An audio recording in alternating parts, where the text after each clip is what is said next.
The following video pertains to the Predator 3500 inverter series generator, the Powerhorse 3500 inverter series generator, and the Echo Bearcat 3500 inverter series generator. All three of these generators are the same. The products that I'm going to be demonstrating and installing these on, the installation process is identical. The only difference, other than spelling of the name, is the fact that the Predator 3500 inverter series generator is red and it is available through Harbor Freight.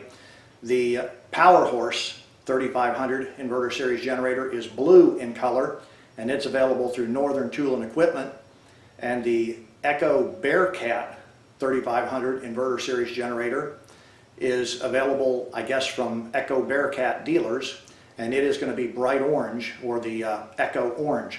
I'm going to be demonstrating these next products and shooting the next video on the Predator 3500 series, which is red.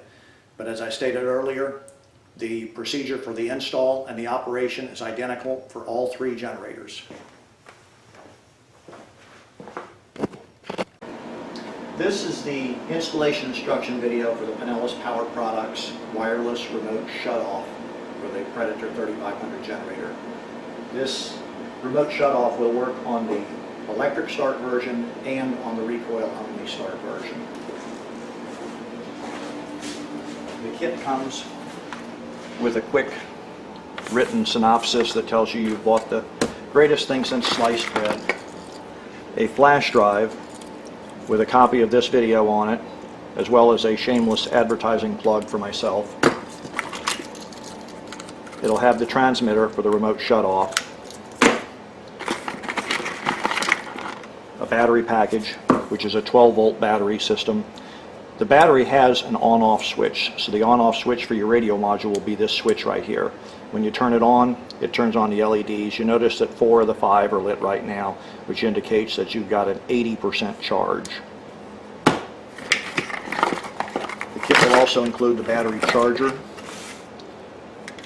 that keeps the battery charged regardless of whether you've got the electric start model or the recoil start model. The shutoff module itself, about a half a dozen small zip ties and 2 larger zip ties. And let's go ahead and get started with the install. I've raised up this side of it and put a piece of wood under it so that I can get the wheels off, because these 2 side wheels need to come off to get this cover off.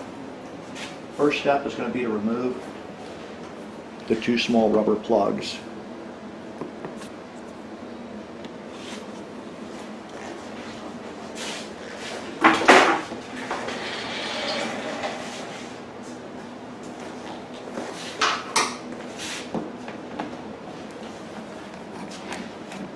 Underneath each of the rubber plugs is a Phillips head screw.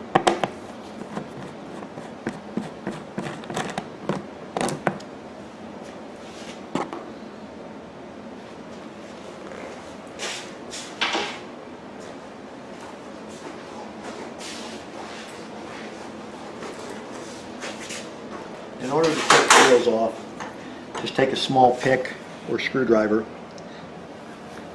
pop the hubcaps off of it,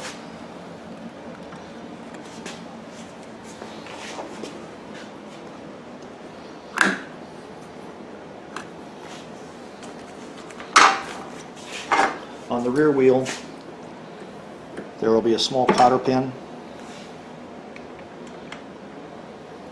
a flat washer, and then the wheel itself.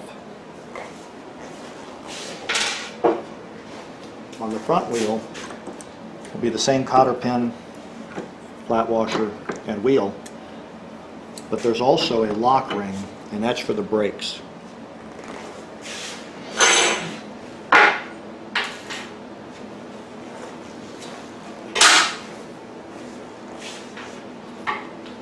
If we come around the front of the generator, there's a small Phillips head screw up in this corner. We'll remove this Phillips head screw. We'll leave this one and this one in place.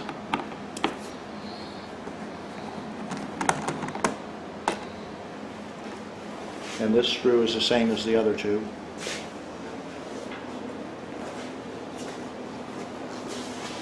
Then on the back of the generator, there are 6 Phillips head screws that hold the rear cover in place.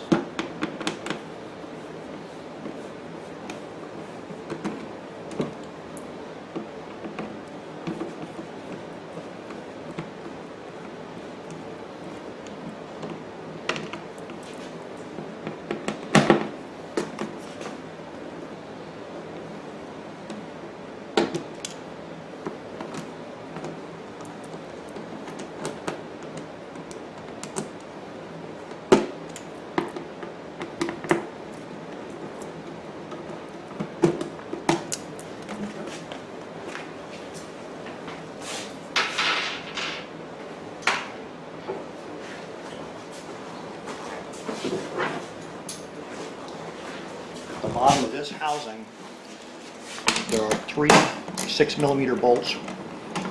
They're shoulder bolts with a 10mm head on them.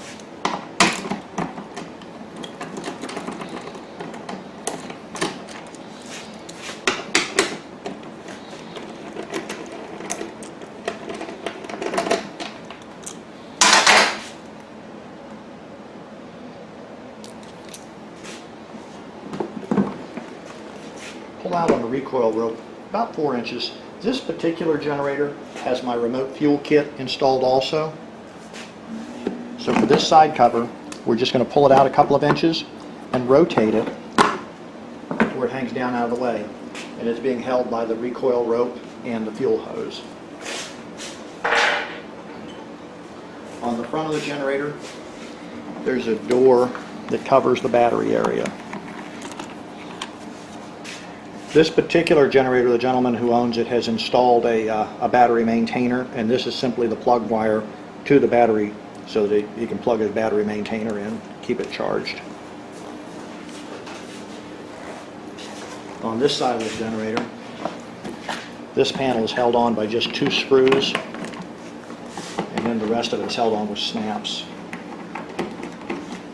So you fold up this rubber plug, or this rubber flap, and there's a plug that goes into a receiver hole here. And just pull the front cover off. There's 2 pins, one here and here, that go into grommets in the generator.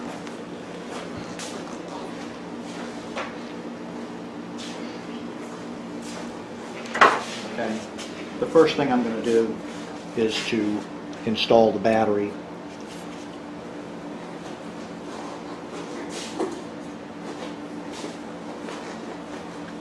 The battery will go in this area right here.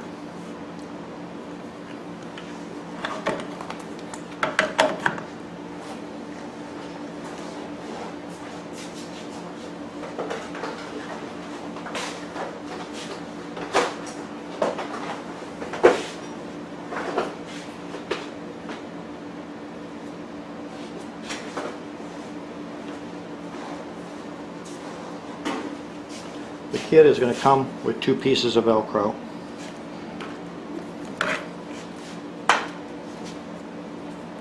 I like to put the soft Velcro on the battery and the stiff Velcro on the aluminum frame.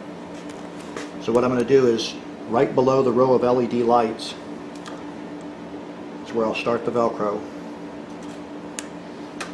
and then wrap it around the bottom of the battery. Position the battery in place, and you'll see that there are 2 bolts that hold the aluminum cast piece against the steel frame in the bottom of the generator. I don't want the battery to sit on top of those 2 because it will eventually rub a hole in the battery.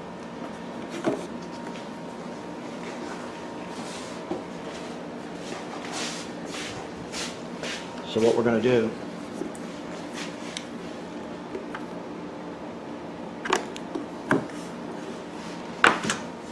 is drill a hole.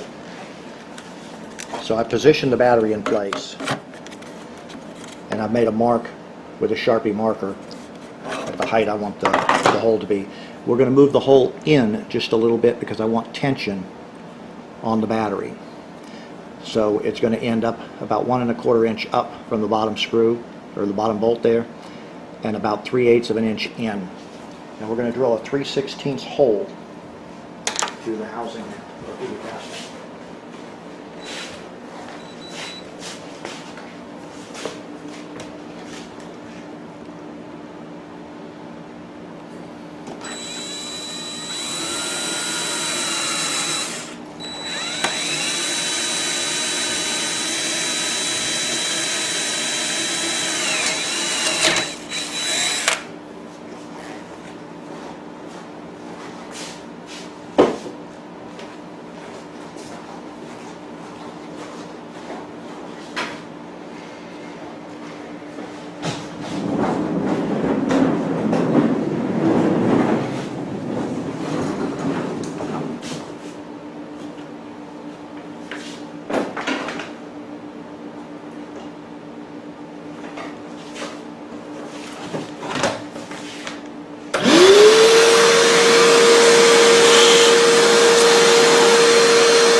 Now we're going to take the stiff piece of Velcro,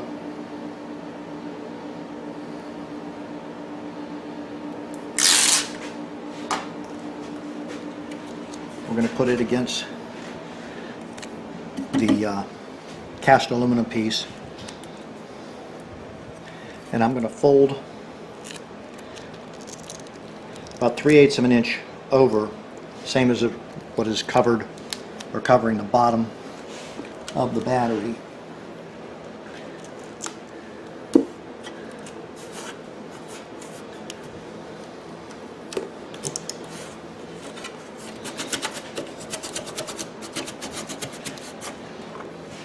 Then we'll stick the battery in place.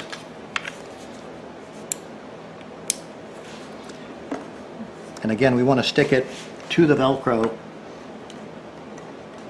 with the battery just a little bit up from the bolts so it doesn't rub against the bolts.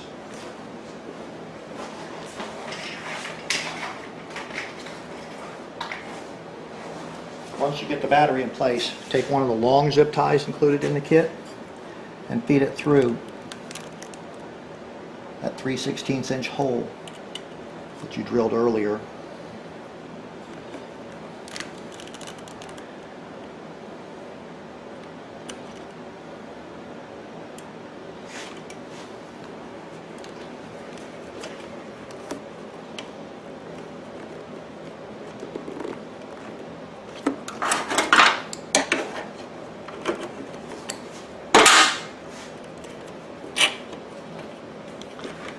And the zip tie will make sure that the battery doesn't go anywhere. The Velcro will keep it from sliding down, because even the zip tie around it, it is possible for it to slide down, but with the Velcro and the zip tie, it's not going anywhere.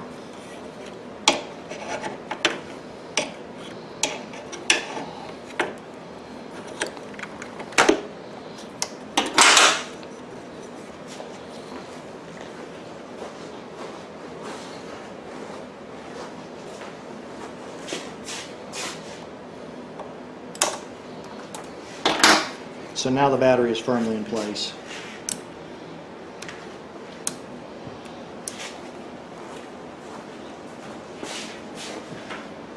Next thing we'll do is take the battery charger and plug it into the bottom outlet on the front of the generator. Just above the battery, there is an opening that allows us to feed this through the battery case and into the main compartment of the generator.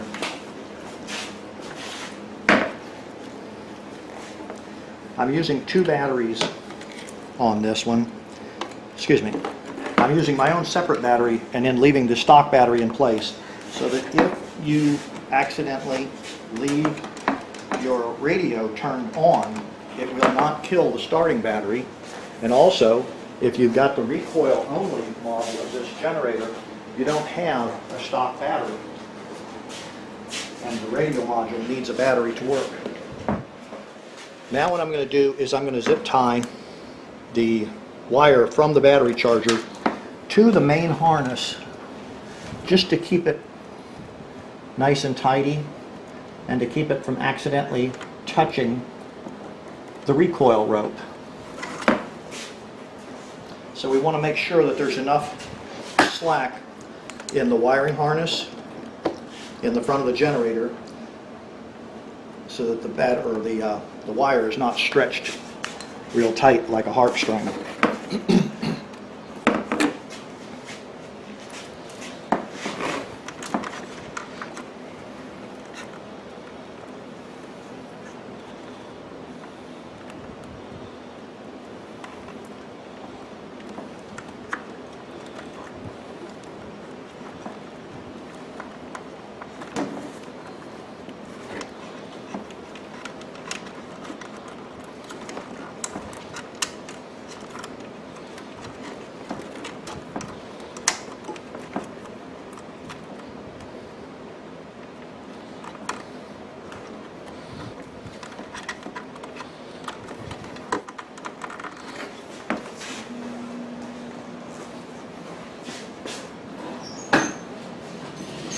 I don't know if you can see the wire ties clearly right now.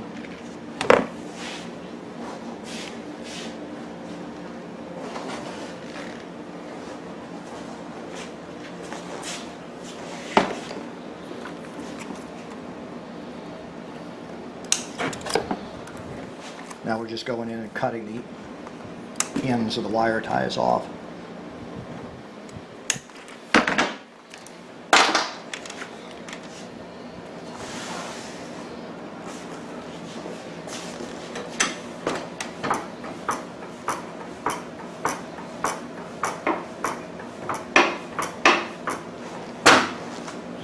Okay. There's a black wire that goes from the low oil warning control module into the engine case, and it has a bullet connector. So we're going to unplug this black wire.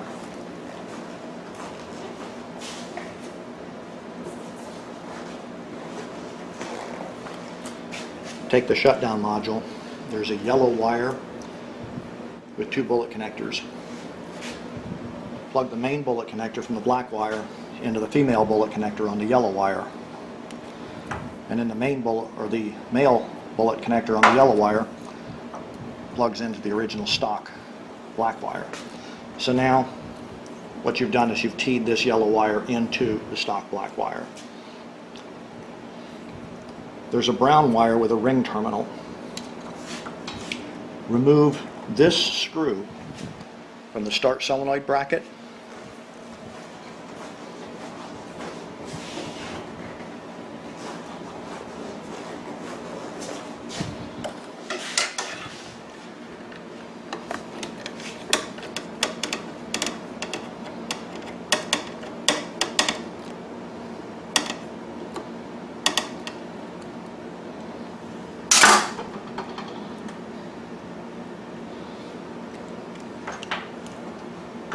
And put the ring terminal and the brown wire on that screw, and then tighten it back down again.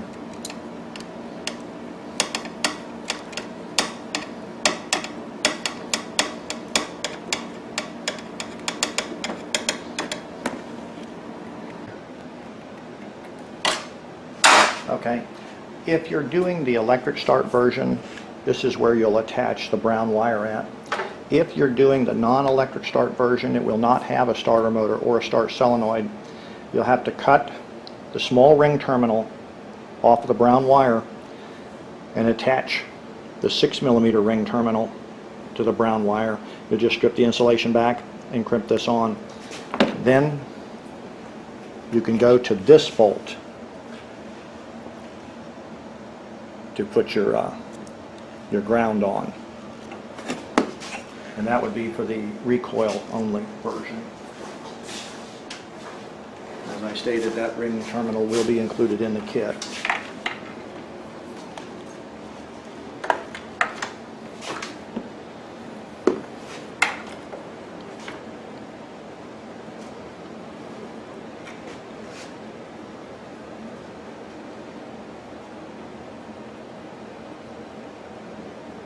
I'm just going to put the receiver module zip tied to the cast aluminum.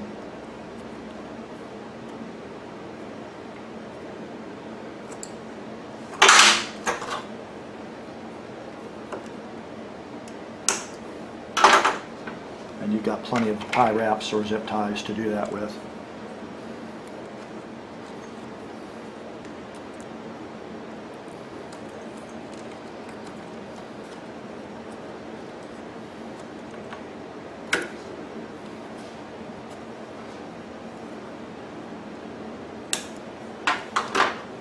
Then you take the wire that went to the battery charger,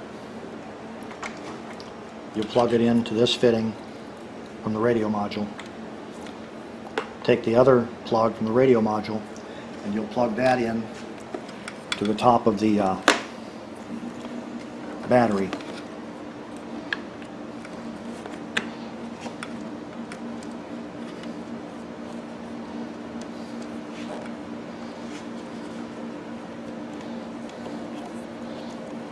We'll just take these wires and zip tie them together because you don't want them flopping all over the place.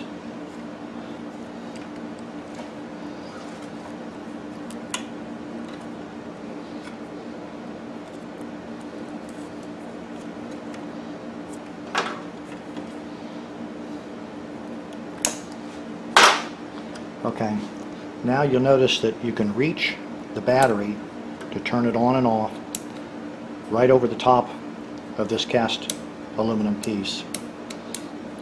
Right now the kit is functional, it will work.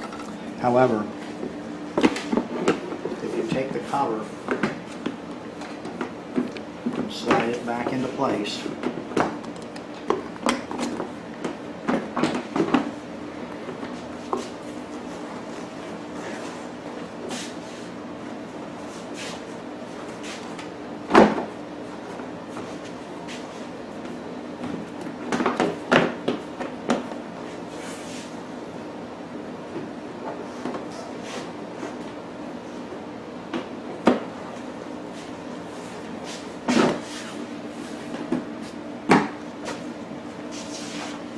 take your flashlight, you can see where the battery is. If we drill a hole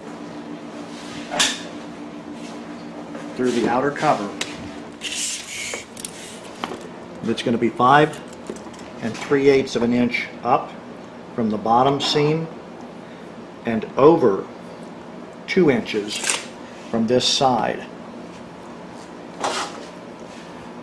And we're going to drill a hole just large enough to stick your finger through so that you can toggle the toggle switch on and off.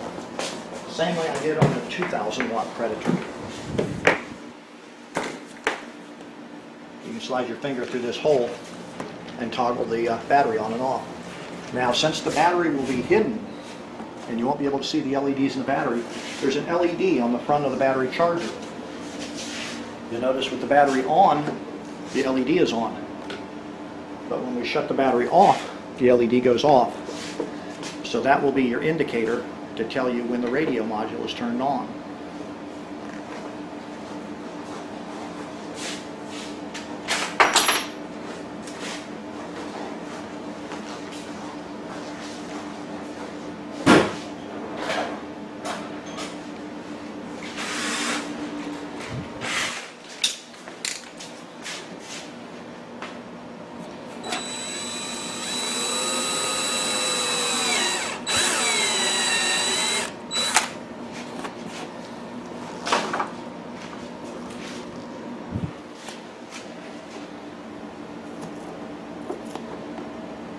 I'm just shining a light through here to see where it's coming through and make sure it's coming through at the right place.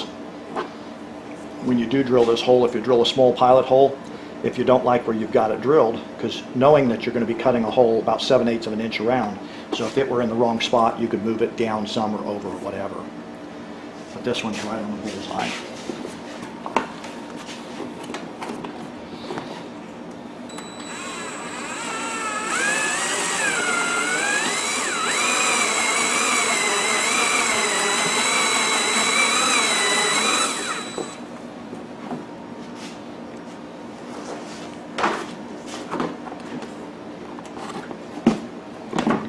The hole's still not quite big enough to get a finger through.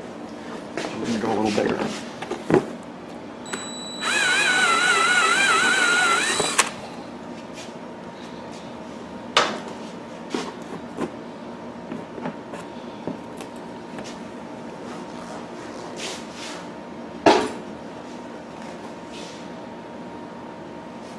Just out of curiosity, I wanted to see how big we're getting. Okay, so 0.73.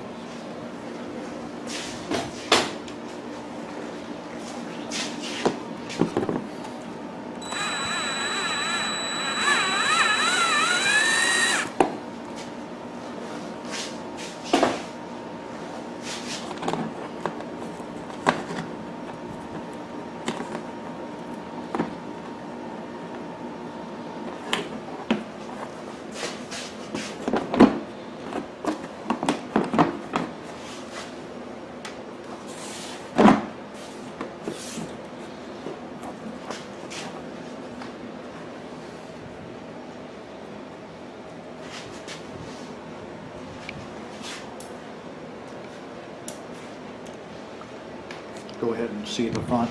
You'll be able to see if it's turning the switch on and off. Okay.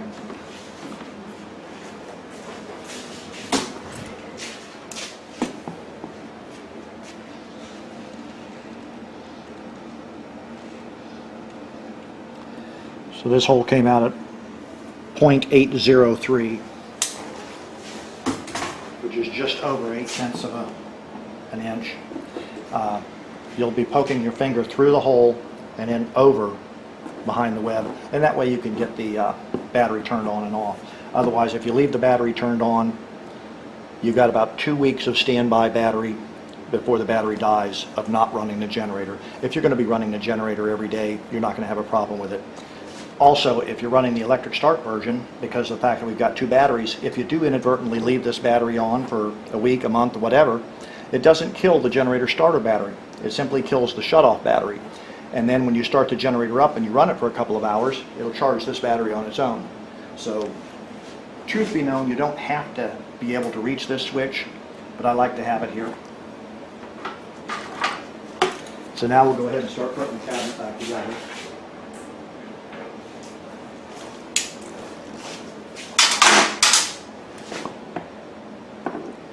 Shine a flashlight in it before you put the cover on, just to make sure that you don't see anything touching the recoil start rope.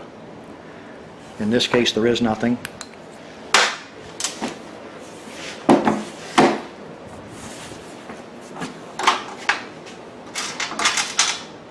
In the bottom, we put the same 3 bolts that we took out.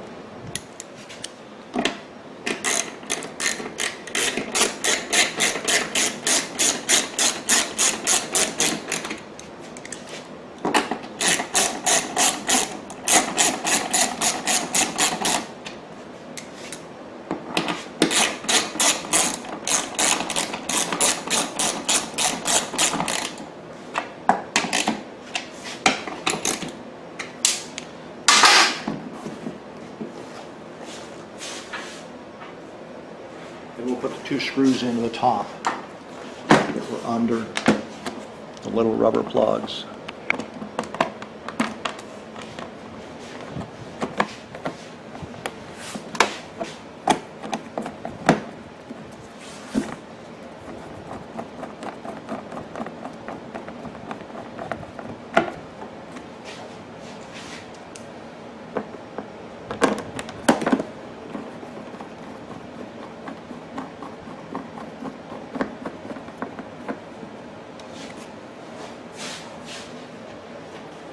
Put the rubber plugs in place.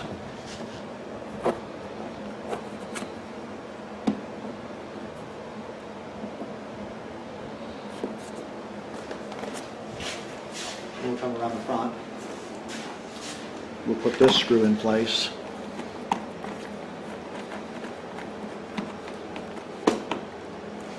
Then we'll put the battery cover on. I filed a small notch in the side of the battery cover door. So now you can feed the wire from the battery charger through that small notch in the battery cover door.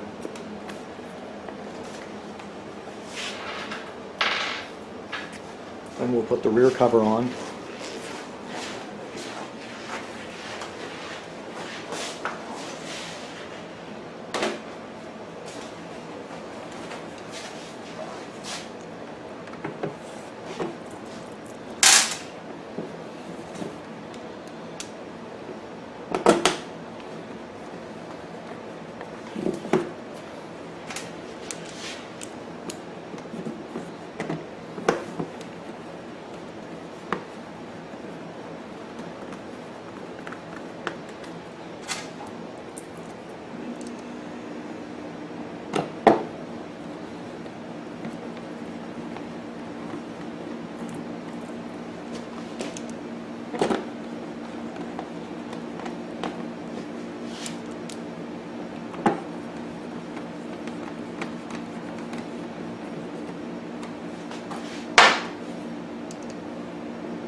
Real quickly here, on this hole that you shove your finger through to turn the battery on and off, you do not have to drill the hole there at all. You can leave the battery on all the time if you want to, or if you'd like to drill a larger hole, all I used is a step drill. This one actually goes all the way up to 1 3/8 of an inch, so that would drill a significantly larger hole. The one I've got is just over 8/10 of an inch. So this hole saw would cut it out bigger yet if you wanted to. That's your choice as to how large or how small, or whether you put no hole at all in there.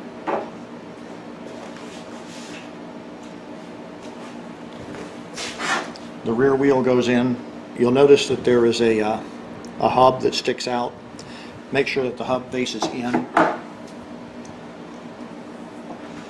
On the rear, you got the wheel, a washer, and a cotter pin.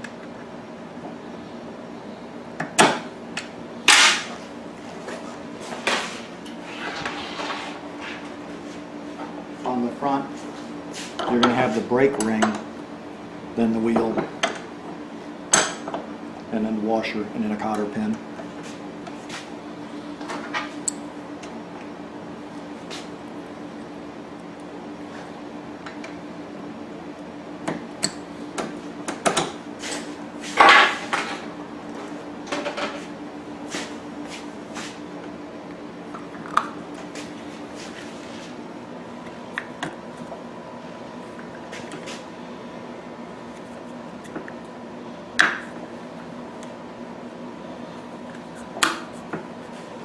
Okay, and then this cover is the last one to go on. The only reason why I pull this cover off at all is so that I can shine a flashlight back in here and see that there's nothing rubbing against my recoil start rope. You can get a pretty good view from the other side too, but it never hurts to just double check it. This cover is held on by the 3 tabs in the bottom. You slide those into the slots. Then you snap the 2 pins into the grommets.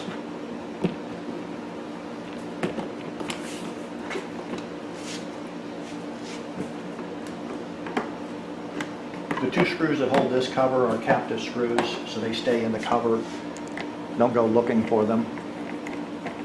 They're not sitting on the bench, they're snapped into the cover.